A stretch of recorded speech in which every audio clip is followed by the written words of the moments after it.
naye kasajja kasse Buganda kasajja gwe ose Buganda tokabira kimuzita kasajja kasse Buganda Abaganda nitujoge akazitoke mutadde kuwasanya Charles Peter Mayiga nga basindise ono agende gye bakukulira Ssaabasajja Kabaka kozesa obwongo bwo. Obunkenke bweyongedde Ssaabasajja agobeddwa mu ggwanga lya Namibia. Kati nno okusinziira ku nsonda ezeesigika abakulu mu ggwanga lya Namibia bagambye tetugenda kwongezaayo butuuze oba kukyala oba kujjanjabwa kw'omukulu ono nga bategeeza Ssaabasajja Kabaka wa Buganda. Kati nno agenfuna njagala osooka video no ogimpeleka like buli Muganda wenna nja kusaba sembera subscribinga obeere nga agabulire gwe gati ogafuna wano. Kati Abaganda bakuma omuliro mujjukira we balumba embassy ya UK embassy ya Namibia mu ggwanga lya UK nga babanja Ssaabasajja Kabaka. Kati nno olukiiko lwatuula antegezeddwako okuva ku nsonda ezeesigika nti Abaganda abamu kubatula kwogo omukago ogwo agutaba amawanga agali gafugiddwako ensi zikirimaanyi ag'abazungu gakunya abakulira embassy ya Namibia negakunya n'abakulu mu ggwanga lya Namibia nga gababuuza because Ssaabasajja Kabaka wa Buganda si muntu wa bulijjo era musajja w'amaanyi oba mukulu w'amaanyi nnyo mu nsi yonna. Kati gabakunya ne gabagamba temusobola kubanga muhaidinga oba mukuumira omuntu ono nga ensi ye eri ntabangufu. Kati nno akajagalala kakolera ddala chaos ey'amaanyi era okusingira ddala ne ku social media buli bakeberako nga balaba abantu abasinga bamubanja Ssaabasajja Kabaka bino byongera ddala okuba nti byateeka Namibia mu katu. Kati nno bano bagambye ennaku 9 Ssaabasajja Kabaka oba awonye oba tawonye azizibwe ewaabwe. Ate bano bakakasizza mbu tebagenda kumuteeka mu nsi ndala kumuwa recommendation wabula baagala addizibwe wano Kampala. Kati nja kusaba endowooza yo Ssaabasajja okukomawo nga tawonye bino byonna bigenda kuba nga biraga kati nno agenda kuwa omukulu ayitibwa Oriem Henry ono nno ye minisita akulira ensonga z'ebweru oba akulira ebintu by'ebweru wano mu ggwanga lya Uganda. Minisita omubeezi ono alina kyanyonyodde era naye akakasizza Beene wa Uganda w'Abaganda wakuddizibwa ku ttaka. I was informed that by my High Commissioner this afternoon. And what Ugandans should understand is that every country in this world is an independent sovereign state. We have to therefore to respect their rules, laws, and ways of life. Since the Kabaka went to Namibia for his private treatment or private rest or private whatever it is, there are many people who have done Namibia as if it's a market where you just travel and even in and out when you wish. And as a result of the recent arresting of some people who have gone there unlawful, resulting into bad publicity, Namibia has decided that it's not worthy of them continue with this kind of publicity which the Ugandans are creating. Every country does not want negative publicity. Ugandans have gone to Namibia and are causing bad publicity in Namibia. Namibia is not interested. Yes, we should respect the Namibian position. I respect the Namibian position, and I urge Ugandans to respect the Namibian position. Embeera Kabaka gy'alimu Kasujjulubinga y'avunaanyizibwa. Tetuli bamativu n'embeera ya Ssaabasajja Kabaka mu mbeera gy'alimu olw'ensonga eyali ayina okutunnyonnyola ensonga ezo yali Katikkiro. Kibi nnyo okwogera ebintu nga bamaze bikubuuza ate n'obyogera na busungu nti yalagawo omunene ate atusibula, yalagawo Baffa ate atusibula. Ozaayanga bambi n'otafiisa oba nkuyanja y'abanene abandi batakyusa. Ebyo biri ku mutima gyange.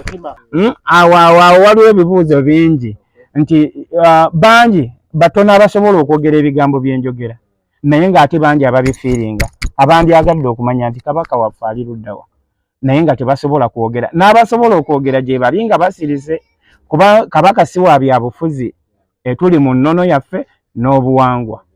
Kabaka bw'atabeerawo ennono tezijja kutambula bulungi n'obuwangwa. Naye kati Kabaka ennaku zino taliiwo yabuze. Kati tetuli bamativu n'ekyo. Kati mu kubula kwa Kabaka tetwamanya ngeri gye yatambula mu byonna babitugambye ebiweddeyo. Naye Namibia basooka kumunoonya okutubuulira nti ali Namibia tebaatubuulira watuufu gy'ali. Kaakati ffe tubuuza manya n'eddoboozi yenze Big Deo. Big Deo akola biki? Big Deo ndi musajja muyimbi nga nyimbe ezaffe eza bulijjo zonna ku mikolo, ku mbaga, ku pate neza culture. Oluyimba olufuuse ensonga. Omanyi ndi musajja Muganda. Kati ennyimba ezikwatana n'ennono obuwangwa nzaagala nnyo. Kati waliwo oluyimba mu biseera bino baffe taliiwo. Nnyina oluyimba lwe nasooka okuyimba baluyita Kabaka waatali tebeera nnono na buwangwa. Waatali sibeera, Kabaka waatali tebeera nnono na buwangwa. Kati oluyimba olwo zezimu ku nnyimba ze nasooka okuyimba. Naluyimbira nga mpulira njagala nnyo Kabaka wange, nga njagala nnyo eggwanga lyange, kuba kasa nazaalibwa nga ndi mu Buganda, ne nzaalibwa nga ndi Muganda, ne bandaga nti Kabaka gwe mutwe gwa Buganda. Nenyimba akayimba ako. Nakayimbira simanyi nti kalimutuukako, nakayimba simanyi nti kalimutuukako. Nti waatali tebeera, Kabaka waatali tebeera nnono na buwangwa. Waliwo ebintu ebitambula ku social media, oluusi ebimu byesikkiriziganya nabyo, ng'okuvuma n'okuvvoola. Naye okubuuza nti Kabaka waffe ali ludda wanga kibuuzo. Kabaka alina famire, Kabaka si wa famire. Bali bamuyita taata, bamuyita baaba. Naye ekitiibwa eky'Obwakabaka bukulembeze ng'akulembera Abaganda. Era Abaganda y'ensonga lwaki essaawa zino tubuuza nti yalagawa. Kati mu Buganda lwakuba biwanvu, abamu twogera ebyo nga naye tetumanyi. Kasujju Lubinga akola mulimu ki? Kati Kasujju Lubinga alina omulimu kati waliyo Kasujja naye alina omulimu gwe. Lwakuba nti kati tuli ku mbeera ya music, oluyimba lwe nakubye, naye ebyo nabyo weebiri biwanvu. Yes. Kasujja alina omulimu gwe. Kasujju Lubinga alina omulimu gwe. Mu nnono ne Katikkiro alina omulimu gwe, alina waakoma. N'Abataka nabo balina omulimu gwabwe.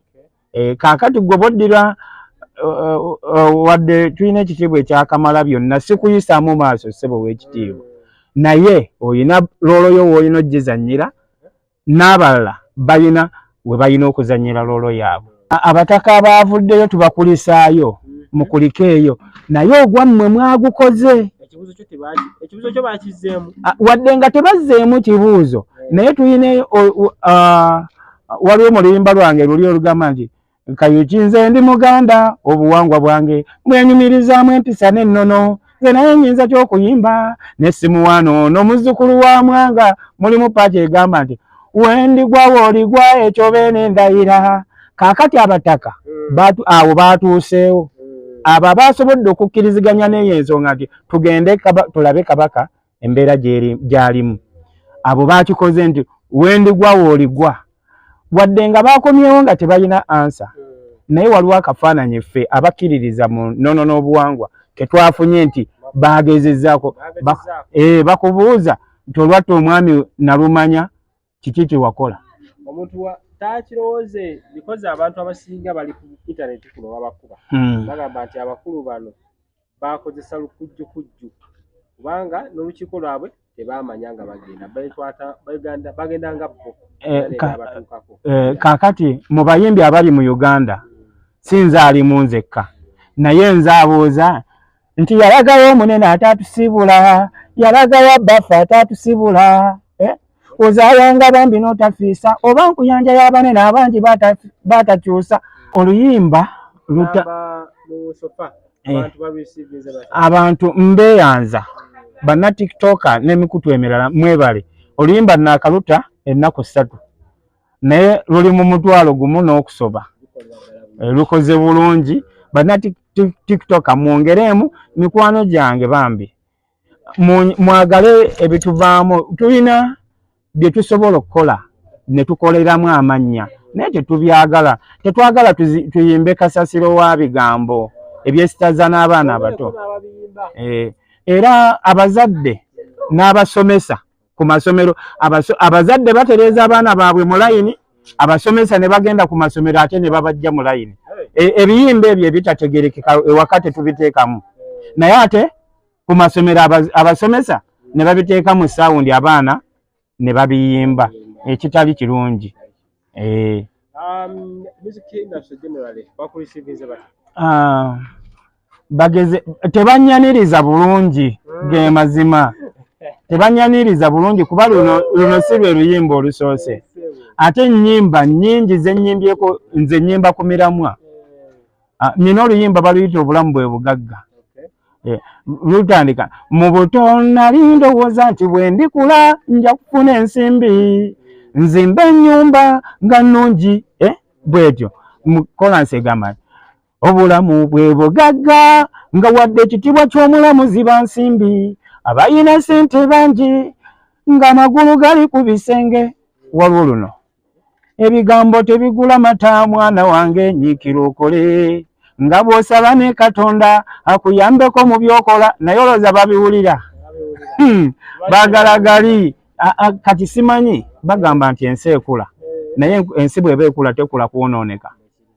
singa tetukyasima kaabuyonjo kubanga ensi ekula ate nga kaabuyonjo zaaliwo okuva dda naye ensi bw'eba ekula kirungi ekulire mu layini tusigaze empisa ezaffe ez'obuwangwa tusigale nga tulina emikwano tusigale nga tulina obwesigwa. Amanya agabaddiremu yenze Big Deo ndi musajja muyimbi Big Deo noonya ku social media oteekamu Big Deo obubaka bwange obusemba ababanja kabaka temukoma anti okutuuka nga tumaze okufuna kabaka waffe bw'abanga tetumufune nako kujja kuba kugera kwa Katonda naye ate era bw'avaawo waddawo omulala okujjako nga waliwo ekirala naye bw'avaawo waddawo omulala simanyi oba baatulimba era oluyimba bannange mulunoonyeeko oluyimba olwo yalagawa baffe ozaayanga bambi n'otafiisa oba nkuyanja y'abangi bambi abo baatakyusa ekyomwe anjesebo kumutimbagano konna kwoli emitimbagano egimu sinnagituukako naye ndi mu process yagyo singa mulunoonya nga temululaba ku YouTube lugenda kuteekebwayo ndowooza from today kuba lubadde lukyali lupya nga nkyalukolako emikolo lugenda kubaayo TikTok mu following n'emikutu emirala gyonna tuli mu process yakuteekayo oluyimbo Big Deo neyanzizane mwebale abantu nuzizaamu kamera mwebalire ddala era obubaka obwo mu butwale mu bwongereyo sebo era nja kusaba onoonyeeko nyina obubaka bungi obulala weewaawo